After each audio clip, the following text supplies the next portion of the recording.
Hello DST എക്സാമിന് വേണ്ടിയിട്ട് chemical bonding എന്ന ചാപ്റ്ററിൽ നിന്നും നിങ്ങൾ മസ്റ്റായിട്ട് പഠിക്കേണ്ട ക്വസ്റ്റ്യനുകളാണ് ഈ വീഡിയോയിൽ നമ്മൾ ഡിസ്കസ് ചെയ്യുന്നത്. അപ്പോൾ ഏതെങ്കിലും ക്വസ്റ്റ്യൻ നിങ്ങൾക്ക് അറിയില്ലെങ്കിൽ നിങ്ങളത് പ്രത്യേകം പോയിട്ട് എന്ത് ചെയ്യുക, പഠിക്കുക. കാരണം A+, ഡബിൾ പാസ് അല്ലെങ്കിൽ ഫുൾ മാർക്കൊക്കെ സ്കോർ ചെയ്യാൻ ആഗ്രഹിക്കുന്നവരാണെങ്കിൽ നിങ്ങൾ മസ്റ്റായിട്ടും പഠിക്കേണ്ട ക്വസ്റ്റ്യനുകളാണ് നമ്മൾ ഡിസ്കസ് ചെയ്യുന്നത്. വളരെ ഇമ്പോർട്ടൻ്റ് ആയിട്ടുള്ള ക്വസ്റ്റ്യനുകളാണ് ഇതിനകത്തുള്ളത്.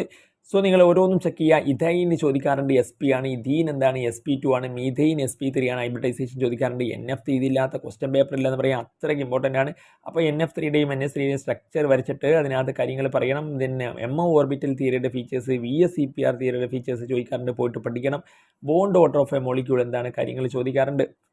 Then hydrogen bonding intermolecular intramolecular ചോദിക്കാറുണ്ട്. ലാറ്റിസ് എന്തൽപി, അതിൻ്റെ സോഡിയം ക്ലോറിൻ്റെ ഡയഗ്രാം, അതൊക്കെ പോയിട്ട് മസ്റ്റായിട്ട് പഠിക്കുക. PCl5 എന്തുകൊണ്ടാണ് ഹൈലി റിയാക്റ്റീവ്, അതിനകത്ത് ആക്സിയൽ ബോണ്ട് വീക്കറാണ് എന്നുള്ള കാര്യം.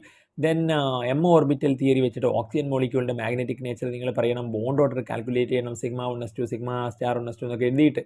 അപ്പം അതിനകത്ത് അത്തരം കാര്യങ്ങൾ. പിന്നെ ഇതിനകത്ത് നിങ്ങളിത് മാച്ച് ചെയ്യണം. ഓരോന്നിൻ്റെയും ജോമെട്രി, ഹൈബ്രിഡൈസേഷൻ നിങ്ങൾ പഠിക്കണം. ഇതല്ലാത്ത വേറെയും കോമ്പൗണ്ടുകളുടെ NCERT പടമോ കാര്യങ്ങളൊക്കെ അതിനകത്ത് ടേബിൾ നിങ്ങൾ പഠിക്കുക. BCl2 എന്താണ്, ഇതിനകത്ത് SP ആണ് വരിക. PCl5 SP3D ആണ് വരിക. CH4 SP3 ആണ് വരിക. BCl3 നിങ്ങളൊന്ന് കമൻറ്റ് ചെയ്ത് നമ്മൾ സപ്പോർട്ട് ചെയ്യുക അതിനകത്ത്. ദെൻ എന്തായാലും അത് എന്തല്ല, SP3D2 അല്ല. അപ്പം അതിനകത്ത് explain hybridization and structure of BF3 molecule, നിങ്ങൾ അതിനകത്ത് BF3യുടെ ഉണ്ടാവും. അതുപോലെ ഏതാ കണ്ടോ, വാട്ടർ മോളിക്യൂളിൻ്റെ VSEPR തിയറി ബേസ് ചെയ്തിട്ട് പറഞ്ഞിട്ടുണ്ട്. നേരത്തെ BF3യുടെ എന്താണ്, ഹൈബ്രിഡൈസേഷൻ ബേസ് ചെയ്തിട്ടാണ്. ഇവിടെ VSEPR തിയറി ബേസ് ചെയ്തിട്ട് വാട്ടർ മോളിക്യൂളിൻ്റെ ഷേപ്പ്, ദെൻ NS3യുടെ ഷേപ്പ്, അതായത് ഇലക്ട്രോൺ റിപ്പൾഷൻ ബേസ് ചെയ്തിട്ട് ആംഗിൾ കുറയുന്ന കാര്യങ്ങളൊക്കെ പറഞ്ഞിട്ട്. ദെൻ കൊവാലൻ്റ് ഫജാൻസ് റൂൾ വെച്ചിട്ട് LICLൻ്റെ ചോദിച്ചിട്ടുണ്ട്. ദെൻ സിഗ്മയും പൈ ബോണ്ടും തമ്മിലുള്ള വ്യത്യാസങ്ങൾ നിങ്ങൾ പഠിച്ചു വെക്കണം. ബോണ്ട് ഓർഡർ ഓക്സിജൻ്റെയും O2 - കാൽക്കുലേറ്റ് ചെയ്യാൻ പഠിക്കണം.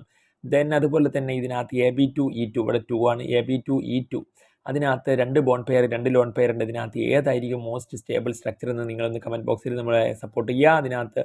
അപ്പം അതിനകത്ത് മറുപടി കമൻറ്റ് ബോക്സിൽ ഞാൻ നിങ്ങൾക്ക് തരാം.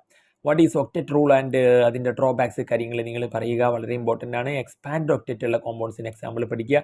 ദെൻ ലൂയിസ് ഡോട്ട് സിമ്പിൾ, ക്ലോറിൻ്റെയും NF3യുടെയും ലൂയിസ് സിമ്പിൾ വരയ്ക്കാൻ പഠിക്കുക.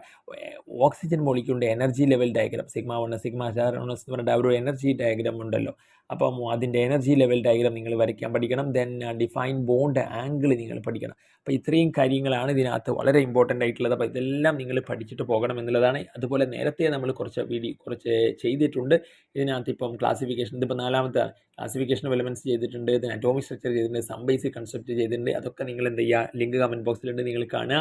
അപ്പം that's all. Thanks for watching.